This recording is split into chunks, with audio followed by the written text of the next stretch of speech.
Con tu luz alúmbranos, queremos ser tu resplandor. Enciéndenos para alumbrar. Vamos a empezar orando y vamos a inclinar nuestro rostro. Vamos a dar gracias, Padre, Padre Todopoderoso, majestuoso, Rey de reyes y Señor de señores. A ti sea siempre toda la gloria, todo el poder, toda la alabanza, todo, Señor, que somos nosotros, Padre. Gracias, gracias te damos. Ponemos en tus manos, Señor, esta palabra. Que seas tú hablando, Señor, por mí. Guarda la puerta de mis labios, Señor. No me dejes hablar más de lo que no estoy supuesta, Señor. Ponemos esto y sabemos que tú nos vas a edificar, que tú nos vas a enseñar, que vamos a salir diferentes, Señor, en el nombre de Jesús. Amén. Amén. Vamos a empezar y vamos a empezar en Job 1:20. Job 1:20. Y voy a estar mencionando versículos, ustedes pueden anotarlos y mirar en la pantalla y vamos leyendo así. Amén. Job 1:20 dice, esto hizo Job cuando lo perdió todo. La palabra del Señor dice así: entonces Job se levantó y rasgó su manto y rasuró su cabeza y se postró en tierra y adoró. Me gusta mucho cómo termina este versículo, porque pareciera que después de rasgar su manto, después de rasurar su cabeza, después de tirarse al piso, lo único que le faltaría por hacer fuera gritar, llorar, lamentarse. Y todo eso hubiera sido aceptable. Pero adorar a Dios en un momento así, eso solo hace que este versículo termine mostrando no solo el dolor que Job tenía, sino también ese amor que él sentía por Dios. Un sentimiento mayor, un sentimiento que lo llevó a adorar y lo llevó a pronunciar estas palabras de sabiduría. Miren lo que dice el 21. El 21 dice, y dijo, desnudo salí del vientre de mi madre y desnudo volveré allá. Jehová dio y Jehová quitó. Sea el nombre de Jehová bendito. Jehová Dios y Jehová quitó. Con estas palabras él no acusa a Dios. Él más bien le da el lugar que Dios merece. Es el lugar de dueño y señor de todo. El lugar de dueño y señor de su propia vida y de las cosas pues que él tenía, que poseía. Cosas que sabía que había recibido de Dios. Y que sabía que solo Dios tenía el derecho de quitárselas. ¿Por qué? Porque Dios es dueño de todo, ¿verdad? Miren lo que dice Romanos 11:36. Romanos 11:36. Porque de Él, y por Él, y para Él son todas las cosas. A Él sea la gloria por los siglos. Amén. Todo es de Dios, ¿verdad? Es por eso que Job no perdió su tiempo pensando en sus enemigos, no perdió su tiempo pensando en la mala suerte que había tenido quizás, no perdió su tiempo ni siquiera pensando en Satanás, sino más bien pensó en Dios. Y fue ahí donde encontró alivio, el alivio de saber de que Dios estaba al tanto de todo. Y para Job eso era más que suficiente. Para Job eso era estar o dejar a Dios estar en control de todo. Miren lo que dice Primera de Crónicas 29:11. Primera de Crónicas 29:11 dice, tuya es, oh Dios, la magnificencia y el poder, la gloria, la victoria y el honor, porque todas las cosas que están en los cielos y en la tierra son tuyas. Tuyo, oh Jehová, es el reino y tú eres excelso sobre todos. sobre todos. Él estaba dejando a Dios estar en control. ¿Será que nosotros dejamos a Dios estar en control? ¿Será que nosotros también nos comportamos como Job, que demostró que amaba a Dios no por lo que le había dado, sino por lo que Él era? Y es y será siempre Dios. ¿Será que si lo perdiéramos todo, haríamos exactamente lo mismo? Ahora, creo que no es necesario perderlo todo para sentir que lo hemos perdido todo. A veces, con una sola cosa que perdamos, puede hacernos sentirnos así como Job se sintió. El otro día escuchaba el testimonio de un pastor cristiano que había perdido a su hija. Él contaba con mucho dolor lo que había sucedido. Su hija, por rebeldía, se había ido a vivir con su novio. Y su novio, pues, días después la mata. Le dispara en su cara. Ella, por milagro, no muere en ese momento, queda consciente hasta llegar al hospital. Ya estando ahí, pues, entra en coma y horas después muere. A ese pastor cristiano le tocó ver a su hija en coma, con cables, desfigurada. A ese hombre de Dios le tocó ver a su hija morir. Le tocó enterrarla. Él cuenta en su testimonio cómo él había querido pues comprarle un carro para que ella fuera a estudiar, pero le tocó comprarle un ataúd para enterrarla. Él cuenta en su testimonio cómo él tuvo que comprarle un vestido para enterrarla cuando él había querido comprarle un vestido de novia. Él había soñado con eso, un vestido de novia largo y bonito, pero tuvo que comprarle un vestido para enterrarla. Él cuenta cómo él tuvo que pasar por todo eso y cómo se llenó de preguntas. Él no entendía por qué su hija había muerto. Él no entendía por qué la había perdido, por qué Dios no había hecho nada, por qué Dios se la había llevado. Él lo único que entendía es que sentía dolor, que sentía que lo había perdido todo. Ahora, ¿cuántas veces nosotros nos hemos sentido así? Quizás no lo hemos perdido todo, pero hemos perdido eso que amábamos, o eso que anhelábamos, o que soñábamos. ¿Cuántas veces nos hemos sentido así como Job? Tristes, desolados, desamparados. Quizás más de una vez, ¿verdad? Quizás más de una vez nos hemos sentido así. La pregunta es, ¿será que en esos momentos nosotros también decimos, Dios da y Dios quita, bendito sea su nombre? ¿O será que nosotros decimos en esos momentos, Dios, ¿por qué? ¿Por qué pasó esto? ¿Por qué he tenido que pasar por esto? ¿Será que nosotros en momentos así preferimos quedarnos en medio de todas esas preguntas que tenemos? Si es así, entonces creo que esta prédica puede ayudarnos a responder algunas de estas preguntas. Puede ayudarnos a entender quizás un poco del por qué Dios da y por qué Dios quita. Amén. Y eso es lo que vamos a estar viendo hoy. Y ese es el título de la prédica de hoy. Dios da y Dios quita. Job 1:20 al 21 dice: Entonces Job se levantó y rasgó su manto y rasuró su cabeza y se postró en tierra y adoró. Y dijo: Desnudo salí del vientre de mi madre y desnudo volveré allá. Bendito Dios. Bendito sea nuestro Dios. Eso fue lo que hizo Job en un momento de dolor. Eso fue lo que dijo Job en un momento de dolor. Veamos lo que el pastor cristiano dijo también en su momento de dolor. Algo parecido. Él dijo esto, y se los voy a leer.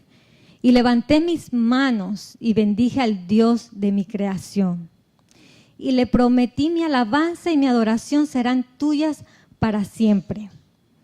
Y lo que ahora no entiendo, algún día lo entenderé. Pero mientras tanto, he aquí mi corazón, he aquí mi adoración, porque tú la mereces. Qué bonito, ¿verdad? No lo entiendo, pero algún día lo entenderé. Eso es algo que no muchos pueden aceptar, ¿Por qué? Porque nosotros queremos saberlo ahora, queremos saber por qué hemos perdido algo, por qué Dios nos ha quitado algo. Lo malo es que por más preguntas que tengamos, no siempre tendremos la respuesta en el momento que queremos, pero sí en el momento que quiera Dios, en el momento correcto. Es por eso que este pastor pues decía con mucha seguridad, lo que ahora no entiendo, sé que algún día lo entenderé. Ahora, puede ser que nosotros no podamos responder esos porqués, pero sí hay una pregunta que podemos responder, y esa es ¿cuándo? ¿Cuándo Dios quita algo que nos da? Una pregunta importante que tiene varias respuestas que nos van a ayudar a entender un poco mejor quizás lo que estamos pasando y que nos pueden ayudar quizás a prepararnos también. ¿Amén? Así que veamos una de esas respuestas. La primera es, Dios quita cuando no sabemos recibir. Dios quita cuando no sabemos recibir. Romanos 1:21 dice, pues habiendo conocido a Dios, no le glorificaron como a Dios, ni le dieron gracias, sino que se envanecieron en sus razonamientos y su necio corazón fue entenebrecido. Aunque este no es el caso y no fue el caso de Job, ni siquiera tampoco del pastor cristiano, sí es el caso de muchos que no sabemos recibir de lo que Dios nos da. Sí es el caso de muchos que no saben agradecer, que no han sabido darle el valor que tiene algo que Dios da. Lo malo es que cuando lo pierden es cuando se dan cuenta del valor que ha tenido. Eso fue lo que le pasó a este pueblo. Un pueblo que recibió de Dios no solo la libertad, sino que también recibió una tierra envidiable, una tierra que era solo para ellos, para el pueblo de Dios. Ellos recibieron también ese privilegio, el privilegio de poder ser llamados pueblo de Dios, de poder decir que no tienen 1000 dioses, sino que tienen al único Dios verdadero, al Dios que da más de lo que esperamos, ¿verdad? Porque ese es Dios. Miren lo que dice Efesios 3:20. Efesios 3:20 dice, y aquel que es poderoso para hacer todas las cosas, mucho más abundantemente de lo que pedimos o entendemos, según el poder que actúa en nosotros. Sin embargo, ellos no pudieron entender lo que estaban recibiendo, no pudieron darse cuenta, no pudieron apreciarlo. Y este pueblo muchas veces dijo esto. Números 21:5. Y habló el pueblo contra Dios y contra Moisés. ¿Por qué nos hiciste subir de Egipto para que muramos en este desierto? Pues no hay pan ni agua y aún nuestra alma tiene fastidio de este pan tan liviano. Números 14:3 dice, ¿y por qué nos trae Jehová a esta tierra para caer a espada? ¿Y que nuestras mujeres y nuestros hijos sean por presa? ¿No nos sería mejor volvernos a Egipto? Querían regresarse a Egipto. En otras palabras, le estaban diciendo a Dios que les quitara lo que les había dado ya. Miren lo que dijeron aquí.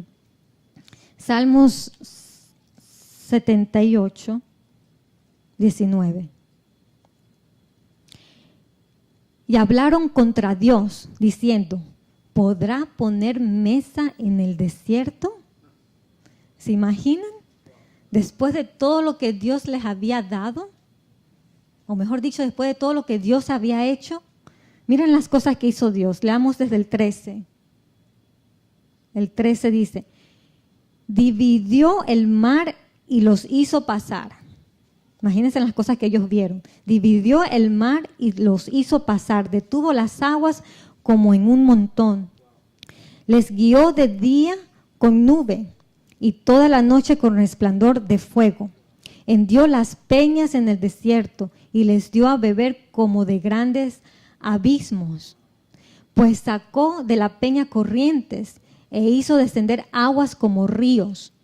pero aún volvieron a pecar contra él, rebelándose contra el Altísimo en el desierto, pues tentaron a Dios en su corazón pidiendo comida a su gusto. Y hablaron contra Dios diciendo, ¿podrá poner mesa en el desierto? Este pueblo, después que lo perdió todo, después que lo perdieron todo, hubieron hombres que se arrepintieron, que buscaron a Dios, que pidieron perdón. Hubieron hombres que aceptaron su destino, hombres que se arrepintieron, pero también hubieron hombres que hicieron lo contrario. Hubieron hombres que hicieron lo que Satanás quería que Job hiciera en ese momento, blasfemar contra Dios. Hubieron hombres que blasfemaron contra Dios cuando tuvieron que dejar sus tierras y regresar a Egipto como ellos habían querido tanto. Miren lo que dice Jeremías 44, del 15 al 18. Jeremías 44, del 15 al 18. Aquí vemos a estos hombres, a este grupo, hablar con el profeta de Dios y decirle esto. Entonces todos los que sabían que sus mujeres habían ofrecido incienso a dioses ajenos y a todas las mujeres que estaban presentes, una gran recurrencia, y todo el pueblo que habitaba en tierra de Egipto, en Patros, respondieron a Jeremías diciendo, la palabra que nos has hablado en nombre de Jehová no la oiremos de ti, sino que ciertamente pondremos por obra toda palabra que ha salido, ¿de dónde? De nuestra boca, para ofrecer incienso a la reina del cielo, derramándole libaciones como hemos hecho nosotros y nuestros padres, nuestros reyes y nuestros príncipes en las ciudades de Judá, o sea, en la tierra de Dios, y en las plazas de Jerusalén, y tuvimos abundancia de pan, y estuvimos alegres, y no vimos mal alguno. Mas desde que dejamos de ofrecer incienso a la reina del cielo y de derramarle libaciones, nos falta todo, y a espada y de hambre somos consumidos. Wow. Miren la blasfema al comparar a Dios con dioses falsos y todavía decir de que esos dioses falsos son mejores que Dios. Me pregunto, ¿será que nosotros estamos apreciando lo que Dios nos da? ¿Será que estamos apreciando lo que Él nos da? O mejor dicho, ¿será que estamos apreciando a Dios? Porque ellos no lo apreciaron. Ahora no olvidemos que lo más valioso que tenemos en realidad, lo más valioso que Dios nos ha dado en realidad es Él. Es poder decir de que Él es nuestro Dios, el único, el verdadero. Miren lo que dice en Mateo 24, 35. Mateo 24, 35, algo que no podemos olvidar porque todo va a pasar, todo va a desaparecer, pero menos Dios, ¿verdad? El cielo y la tierra pasarán, pero mis palabras no pasarán. Salmos 102, 27 al 28 dice, pero tú eres el mismo y tus años no se acabarán. Los hijos de tus siervos habitarán seguros y su descendencia será establecida delante de ti. Tú eres el mismo y tus años no se acabarán. Amén. Vayamos a la segunda respuesta. Dios quita de lo que nos da cuando no sabemos dar. Cuando no sabemos dar. Vayamos a Proverbios 17, 16.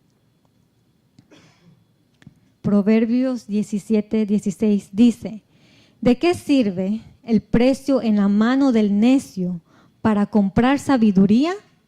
No teniendo entendimiento. En otras palabras, ¿de qué nos sirve tener lo que tenemos si no sabemos para qué lo tenemos? ¿Verdad? Eso fue lo que le pasó a Job. a Sansón, un hombre que había recibido una fuerza increíble de parte de Dios, pero no supo qué hacer con ella y la perdió, ¿verdad? Veamos lo que dice Jueces 16 del 20 al 21. Jueces 16 del 20 al 21. Y le dijo: Sansón, los filisteos sobre ti. Y luego que despertó él de su sueño, se dijo: esta vez saldré como las otras y me escaparé. Pero él no sabía que Jehová ya se había apartado de él. El 21. Mas los filisteos le echaron mano y le sacaron los ojos y le llevaron a Gaza y le ataron con cadenas para que moliese en la cárcel. Sansón perdió su fuerza porque no supo qué hacer con ella. No supo que su fuerza no era para que él se luciera delante de sus amigos o sus enemigos. Su fuerza era para su pueblo, para que los salvara. Algo que Dios había dicho. Y lo vemos aquí en Jueces 13:5.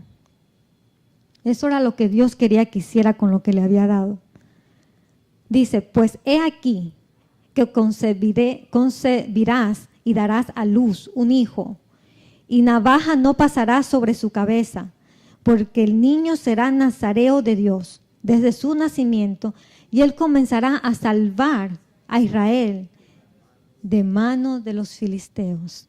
Algo que no hizo, ¿verdad? Así que cuando Sansón perdió su fuerza, él no solo perdió lo que Dios le había dado, él también hizo que su pueblo perdiera lo que Dios había querido darle. Miren qué delicado es.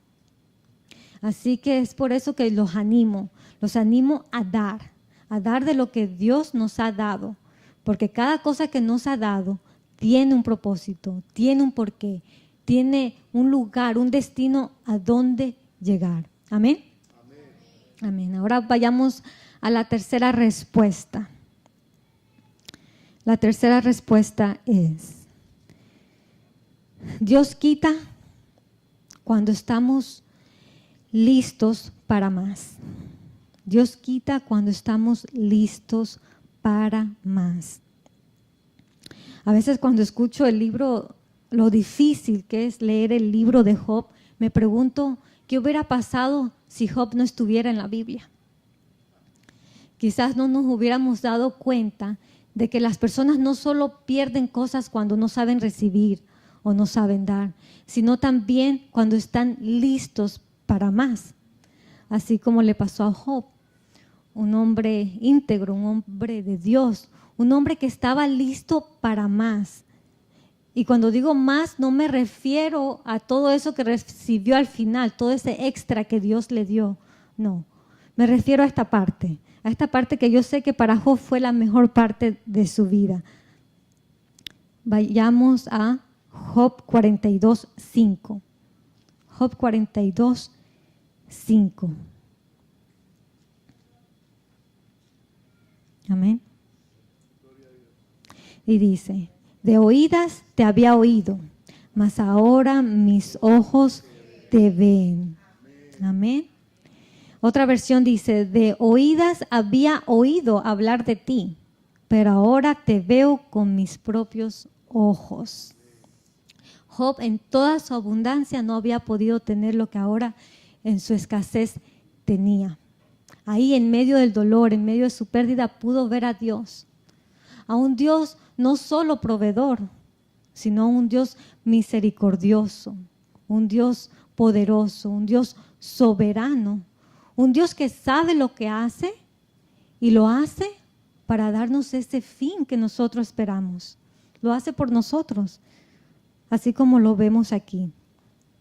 Jeremías 29:11 dice: porque yo sé los pensamientos que tengo acerca de vosotros, dice Jehová, pensamientos de paz y no de mal, para daros el fin que esperáis. Amén.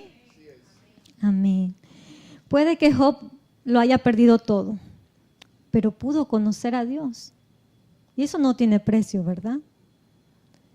La hija de ese pastor cristiano también pudo conocer a Dios. Ella estaba lista para verlo. Ella estaba lista para ver a ese Dios misericordioso, un Dios que no la dejó morir sin antes darle la oportunidad de reconciliarse con Él. Este pastor cuenta en su testimonio cómo la mamá de ese muchacho aprovechó esos momentos en que ella estaba consciente para hablarle de Dios, para pedirle que hiciera las paces con Él. Y así lo hizo antes de morir.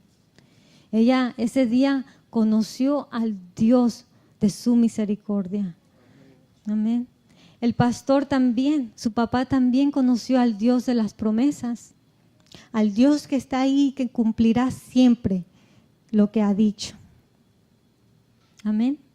Así que hoy los animo a recordar que si estamos pasando por un momento difícil, sea lo que sea, es porque Dios ha considerado de que estamos listos para más, para cosas que no hemos visto, para cosas que estoy segura que nos van a recompensar cada lágrima, cada sufrimiento, cada cosa que hemos pasado. Ahora, mientras ese día espera, mientras ese día llega, nosotros tenemos que tener paciencia. Nosotros tenemos que mantener la calma. Nosotros tenemos que seguir siendo agradecidos con lo que aún tenemos. Nosotros tenemos que aprender a dar de lo que Él nos ha dado. Pensar en los demás. Tenemos que hacerlo porque yo sé que algún día veremos a Dios de una manera en que no lo conocíamos, dándonos mucho más de lo que esperábamos recibir. Amén. Miren lo que dice 2 de Corintios 4:17. 2 de Corintios 4:17 dice: porque esta leve tribulación momentánea produce en nosotros un cada vez más excelente y eterno peso de gloria. Amén. Amén. Gloria a nuestro Dios. Ahora, yo sé que es fácil decir que tengamos paciencia. Yo sé que es fácil decir que mantengamos la calma. Es fácil decir esas cosas, pero es difícil hacerlas. Eso es lo que una persona el otro día me daba a entender. Una persona que quería saber de verdad cómo lograrlo. Cómo lograr para pasar por una tribulación que sabe que es momentánea. Entonces me recordaba de algo que me pasó hace muchos años. Creo que Sofía tenía como 7 años. Me acuerdo que mi esposo estaba de viaje y le pedí a mi hermana que recogiera a Sofía en la parada del bus. Entonces ella me dijo que sí, yo me fui a trabajar. Cuando salí del trabajo, la llamo, no me contesta. La vuelvo a llamar y me contesta asustada diciendo, me olvidé de Sofía, y me cuelga. Imagínense cómo me quedé. Había tenido que recoger a Sofía media hora atrás, pero cuando me vuelve a llamar me dice, no la encuentro. No la encuentro, los vecinos no la han visto, estoy llamando a la escuela y no contestan, y unos niños dicen que la vieron irse con alguien. En ese momento me preocupé, me preocupé, le dije que llamara a la policía, que yo ya estaba en camino. Y recuerdo que tenía unas ganas de llegar a la casa y había tráfico. Y en una luz roja me acuerdo que sentí unas ganas inmensas de salir del carro y salir y gritar Sofía. Yo sentía que tenía que salirme y gritar Sofía y salir a buscarla. Pero no fue así. Pensé en Dios. No me acuerdo qué le dije. No me acuerdo qué me dijo. Solo sé que pensé en Dios y sentí una paz que me ayudó a llegar a casa, una paz que me ayudó a hablar con los policías, una paz que me ayudó a ver todo lo que estaba viendo, porque había los policías tratando de comunicarse con la escuela, con el chofer, con mis vecinos. Y estuve así como por 1 hora y media, casi 2 horas, que no supe nada de mi bebé hasta que logran localizar al chofer. El chofer estaba todo enojado porque había también tratado de comunicarse con la escuela y no había podido. Y pues enojado con Sofía porque Sofía no había querido bajarse del bus. Algo que le habíamos dicho que si eso pasaba alguna vez, pues que eso es lo que tenía que hacer, no bajarse del bus. Entonces el chofer le contaba a la policía de que por ley no pueden hacer bajar a un niño si no quiere. Entonces que le había tocado llevársela. Entonces él pensaba terminar su ruta, dejar a los niños que tenía y regresar a la escuela. Pero claro, no sabía que todo eso iba a pasar. Y me acuerdo que mi hermana me preguntaba, no lo puedo creer, lo tranquila que estás, lo tranquila que estás tomando todo esto. Ella me decía, no puedo creer que no estás enojada conmigo. Bueno, claro, si ella supiera. Si ella supiera que esa tranquilidad en realidad no venía de mí, sino que venía de Él, de mi Dios. Cuando vi a Sofía, me di cuenta que ella estaba bien. Ella bajó sonriente, me dijo que se había ido a pasear, me dijo que la policía eran ahora pues sus nuevos amigos. Estaba feliz porque había llamado la atención. Si ella supiera que ese día su mamá conoció al Dios de su paz, al Dios de la paz. Hermanos, yo no recuerdo exactamente qué le dije a Dios en ese momento, en ese carro. Si no se lo estuviera diciendo, no recuerdo qué le dije, no recuerdo qué me dijo Él, porque sé que algo me dijo. Solo recuerdo que pensé en Él y sentí una paz que me ayudó a mantener la calma, una paz que me ayudó a tener paciencia y a esperar tranquila hasta volver a ver a mi bebé. Y creo que ahí está la respuesta para esa persona. Creo que ahí está la respuesta para esas personas que tienen la misma pregunta de cómo lograrlo. Creo que la respuesta está en pensar en Dios. Ahí, en medio del dolor, en medio de las tribulaciones, en medio de las 1000 preguntas que tengamos, en medio incluso de las dudas, no dejemos de pensar en Dios. No dejemos de pensar en Él porque yo sé que Él obrará. Yo sé que Él se encargará del resto. Amén. Es su promesa, así como lo vemos en este versículo. Isaías 26:3 dice, Isaías 26:3, tú guardarás en completa paz a aquel cuyo pensamiento en ti persevera, porque en ti ha confiado. Una gran promesa, ¿verdad? Amén. Amén. Hermanos, pongámonos de pie. Pongámonos de pie. Job 1:20 dice, entonces Job se levantó y rascó su manto y rasuró su cabeza y se postró en tierra y adoró. Y adoró. No olvidemos que nosotros podemos llorar, podemos lamentarnos, podemos incluso cuestionarnos, pero al final nuestra vida, nuestro ser, lo que somos, todo tiene que verse como este versículo. Tenemos que adorar a Dios, tenemos que adorar a ese Dios que amamos no por lo que nos da, sino por lo que es Dios. Amén. Hermanos, Dios los bendiga.